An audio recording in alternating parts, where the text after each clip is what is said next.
নমস্কার বন্ধুরা, আপনারা শুনছেন গপ্পগুনুর ঠেক। আমাদের আজকের বিশেষ নিবেদন শেষ লেখা। লিখেছেন অরিজিৎ রয়। গল্প পাঠে গুনগুন। গল্পে সূত্রধার আমি সৌমেন।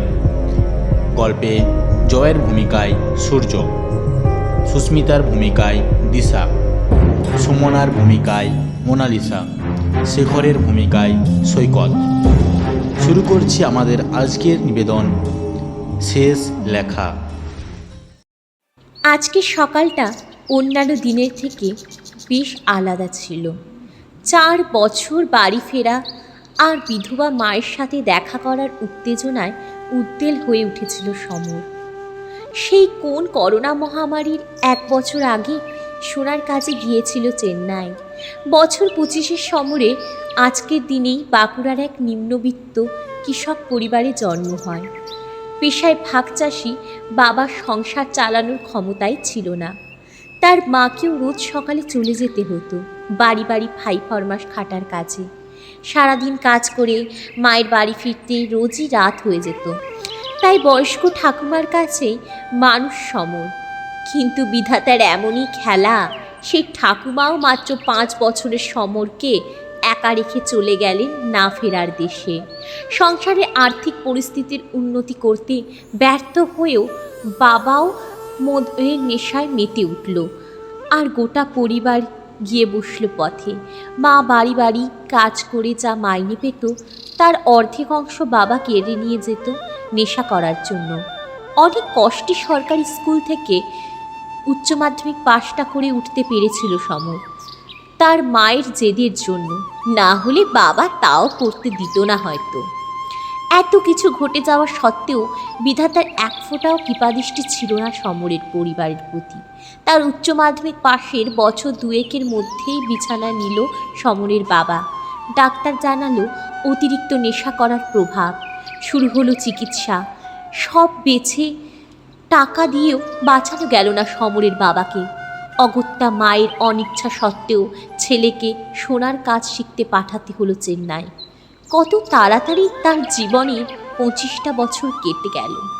একটা রাস্তার চায়ের দোকান থেকে চা খেতে খেতে ভাবছিল সমর, আর সব ঘটনা ফুটে উঠছিল তার চোখের সামনে। একটা গোটা সিনেমা হয়ে যেতে পারে তার জীবন নিয়ে। কিন্তু তার জীবনের বহু পথ পরিবর্তন বাকি ছিল তখনও।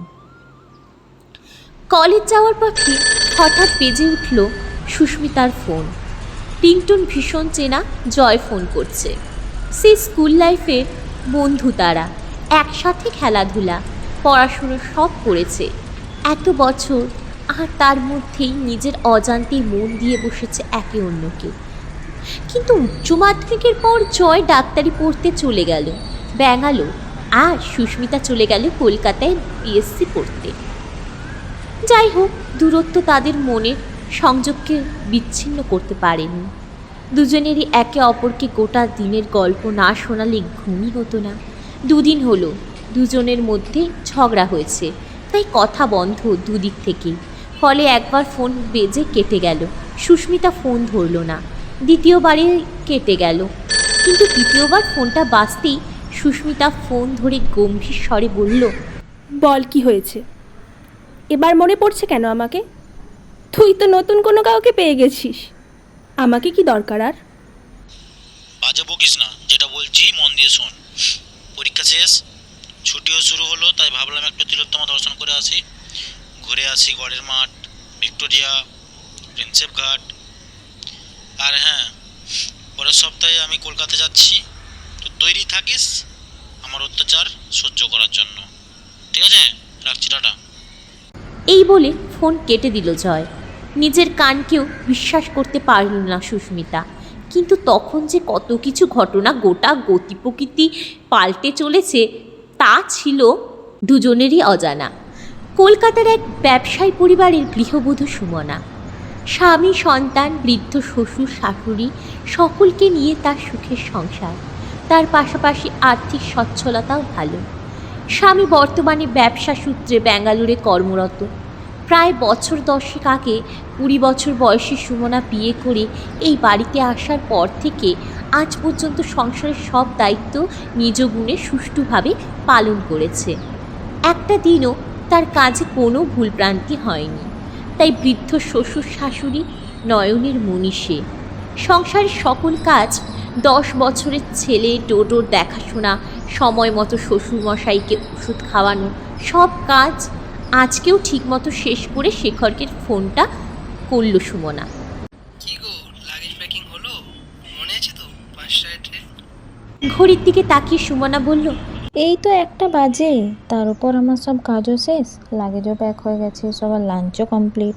শুধু তোমার বোন এসে পড়লেই আমি ওকে সব বুঝিয়ে দিয়ে ডোডোকে নিয়ে বেরিয়ে পড়ব। এতদিনের জন্য তোমার কাছে যাচ্ছি, বাড়িতে বৃদ্ধ বাবা মার দায়িত্ব সব ঠিকঠাক না বুঝিয়ে দিলে ঠিক হবে না। আচ্ছা, রাখছি। এখন কি এলো আবার দেখি, স্টেশনে পৌঁছে কল করব। বাই। ঘড়িতে তখন রাত 2টো। সুমনা বসে আছে ট্রেনের সিটে।